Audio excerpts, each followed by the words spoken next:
Martin, you wanted to go in? Yeah, just to build on that, again, to go back, Ronnie has spoke at length, and indeed others have, around the policy implications of not recognising traveller ethnicity.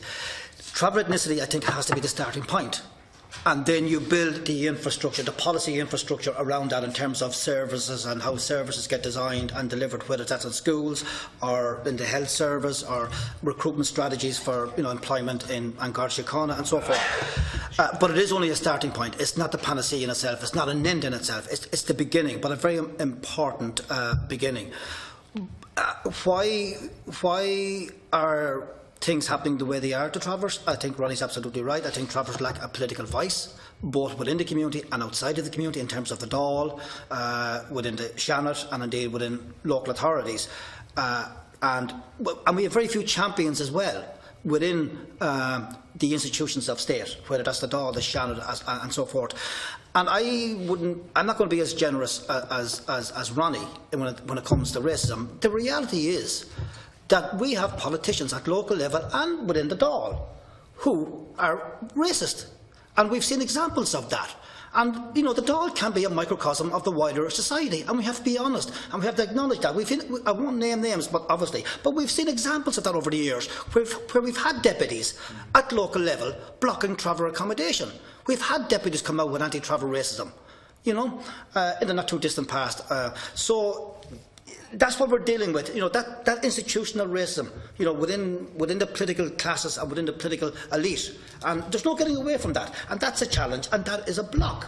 So, I think it's important to acknowledge that. But in terms of the ethnicity bit, apart from the practical implications, which I think are hugely important, as I said at the very beginning, I think an unequivocal recognition by the Taoiseach of the day in the Dáil and to the country of traveller ethnicity, I think, would consign and put to bed once and for all this racist notion and this racist ideology that my community are in some way dysfunctional, primitive and backward, at people who need to be civilised and normalised by the state. That's a racist ideology, and if it done nothing else, it would do that.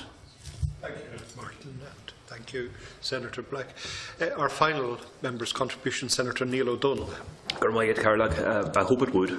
I really hope an announcement from the Taoiseach would do that, because I would love to see the day when that happens. And you're right, Martin, that hostility permeates across all levels of life, and you see it manifested in political life, you see it manifested outside it.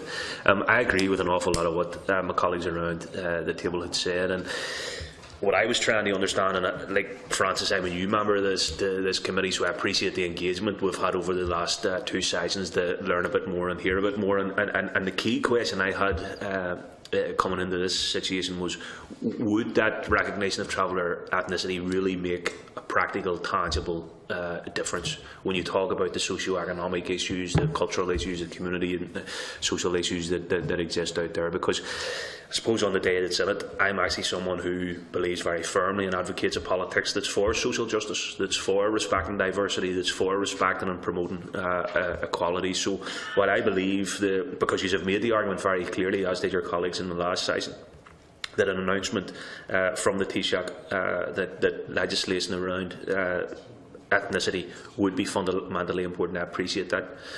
The issue then of what is the delay there, what is the hold-up, and I think he's answered the question yourselves earlier on. Martin, you said about the subtext to the narrative being that hostility and that prejudice and that racism towards the travelling community. Thomas, you said it was the state that institutionalised the mindset, and that mindset still prevails. And my concern and my political objective in this issue is that if and when, and I hope we get it sooner rather than later, the Taoiseach gets up and makes that announcement, and the ethnicity of Irish travellers is recognised legislatively, that mindset will prevail. It will still exist, and those, because that's my experience in the north with the travelling community. There's recognition there, but all of the issues that are faced by travelling people in the south are exactly the same. The social, the health, the educational, the accessibility to jobs and training opportunities. They all are there. So I actually hope I don't sound too defeatist, because I actually take a great deal of heart from what you have said and what you are advocating. I think we can, with the collective political will, achieve that recognition. But again, the following day, we're going to have to wake up, and we're going to need those champions. We're going to need you kicking our door in day after day to put this on the agenda, because you're right. We're human beings, and there's a whole broad range of lobby issues coming at us. But this for me is a very, very fundamental one. Martin, again, you touched on the year that's in it. Given the year that's in it, if we have any hope of living up to the aspirations of that time, then if we can't at the very least respect and support and help our travelling citizens, then I think that's a blight on us, to be honest. Thank you, Senator O'Donnell.